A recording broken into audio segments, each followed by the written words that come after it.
একজন গুণী মানুষের কে স্মরণ করতে, যার তুলনা সে নিজেই। আমি অনেক ছোটবেলা থেকে তার সঙ্গে চলেছি, খুব ছোটবেলা থেকে তার সঙ্গে অনেক সঙ্গ করেছি, সাধু সঙ্গ করেছি। তো সেই কাছ থেকে জানা থেকেই বলতে পারি তিনি ছিলেন একজন অসাধারণ। তার সঙ্গীত সৃষ্টি ছিল অতুলনীয়। আলী আকবর উদস যে গান করে গেছেন, তার যে প্রতিভা ছিল, তার গলা যে রেঞ্জ ছিল, অনেক শিল্পী এসেছে, কিন্তু আলী আকবর উদাসের মতো এখনো কেউ হয়নি। এখনো সেই দোতারা নিয়ে তার যে নৃত্য, তার যে ভেতরের ভাবের যে প্রকাশ, এখন পর্যন্ত অনেক দেশে দেশের বাইরে অনেকের গান শুনেছি, কিন্তু শ্রদ্ধেয় বড় ভাই আলী আকবর উদাসের মতো কাউকেই দেখিনি। অনেক জায়গায় খুঁজেছি কিন্তু পাই নাই। তো তার রজা মোবারকে ভক্তি রেখে, আপনাদের সকলের চরণে ভক্তি রেখে সাজির একটি বাণী পরিবেশন করছি। আসলে ভক্ত এবং গুরুর মধ্যে খুব ভালো একটা প্রেমের সম্পর্ক। যদি ভক্ত তার গুরুর পরীক্ষাতে উত্তীর্ণ হয়, তখন তাদের শিষ্যকে একটি সার্টিফিকেট দেয়। গুরু এবং শিষ্যের মধ্যে একটা মধুর সম্পর্কের সৃষ্টি হয়। তাই তো গুরু প্রতিনিয়তই শিষ্যকে পরীক্ষা করে যান। সেই পরীক্ষার কিছু উদাহরণ দিয়ে লালন শেঠজি একটি বাণী লিখেছেন। সেই গানটি পরিবেশন করার চেষ্টা করছে, ভুল ত্রুটি হলে ক্ষমা সুন্দর দৃষ্টিতে দেখবেন। আমার আরাধ্য মুর্শিদ ফকির আব্দুল রাজ্জাক সাহেব রাতুল চরণে ভক্তি রেখে, আপনাদের সকলের চরণে ভক্তি রেখে সাজির বাণী পরিবেশন করছি। জয় গুরু আলেক সাহেব।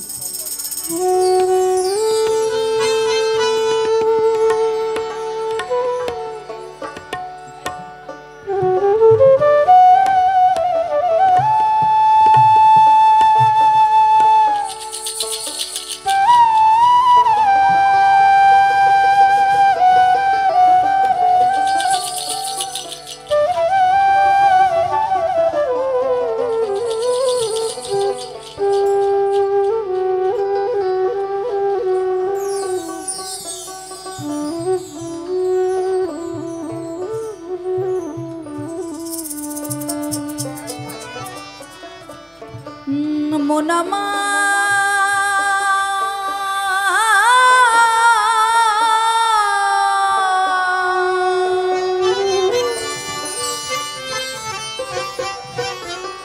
গেল রে জানা কারো,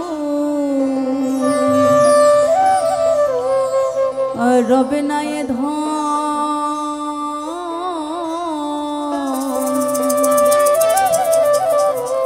তোমার জীবন যৌবন, তবে কেন মন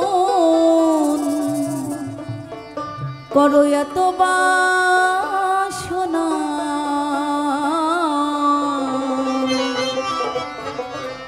মোনাওয়া সব রয়ে যাবে। এই শূন্য হাতেই আমাদের চলে যেতে হবে দয়ালের কাছে। তাই তো লালন সাহেবজি বলেছে,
করে কালার চরণের আশা জানো না রে মন তার কি দুর্দশা যে করে কালার চরণের আশা জানো না রে মন তার কি দুর্দশা ভক্ত বললি রাজা ছিল সর্বস্ব ধন নিল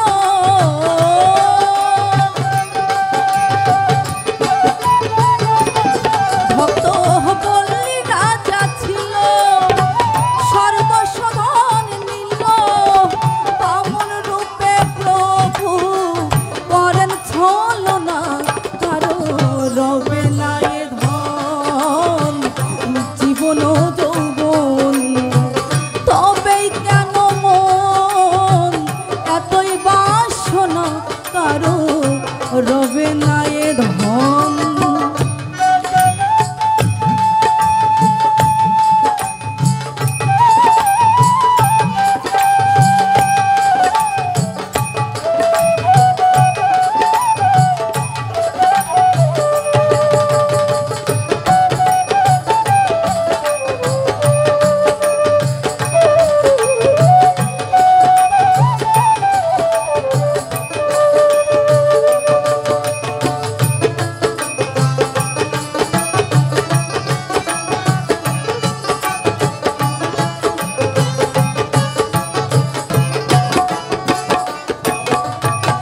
প্রহ্লার চরিত্রে দেখো তত্ত্ব ধামে কত কষ্ট পেল সেই হরি নামে প্রহ্লার চরিত্রে দেখো তত্ত্ব ধামে কত কষ্ট পেল সেই হরি নামে তারে আগুনে পুরালো জলেতে ডুবালো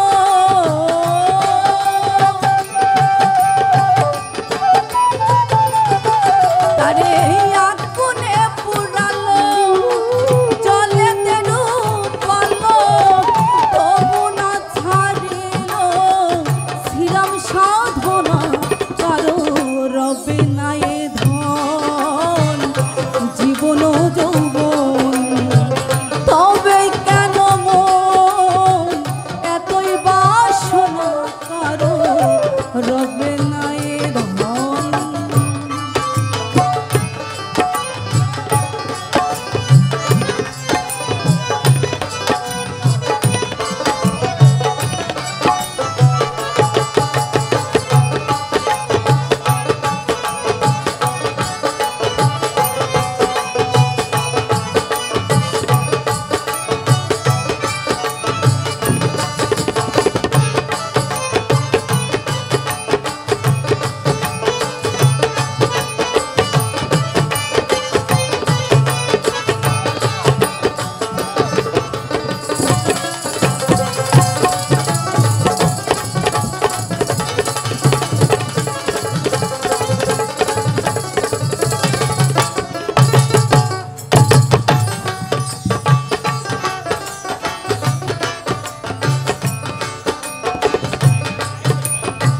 কর্ণ রাজা ভাবে বড়ই দাতা ছিল অতিথি রূপে তার পুত্রকে নাশিল কর্ণ রাজা ভাবে বড়ই দাতা ছিল অতিথি রূপে তার পুত্রকে নাশিল প্রভু কর্ণ অনুরাগী না হইল দুঃখী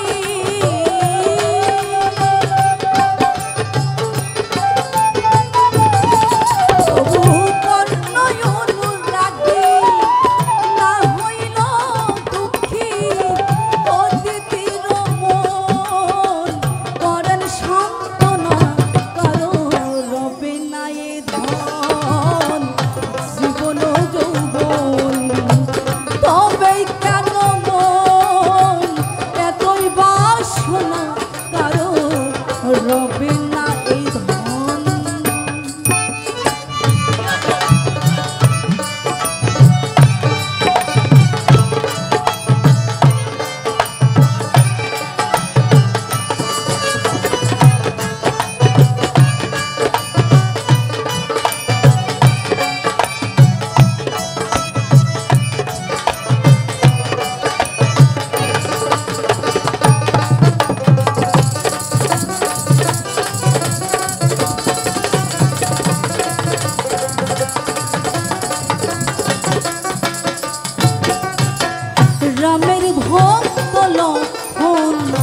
ছিল সর্বকালে শক্তিশাল বান হানিল তাহার বক্ষ ফলে রামের ভক্ত লক্ষণ ছিল সর্বকালে শক্তিশাল হানিল তাহার বক্ষ ফলে তবু রামচন্দ্রের প্রতি লক্ষণ না হানিল ভক্তি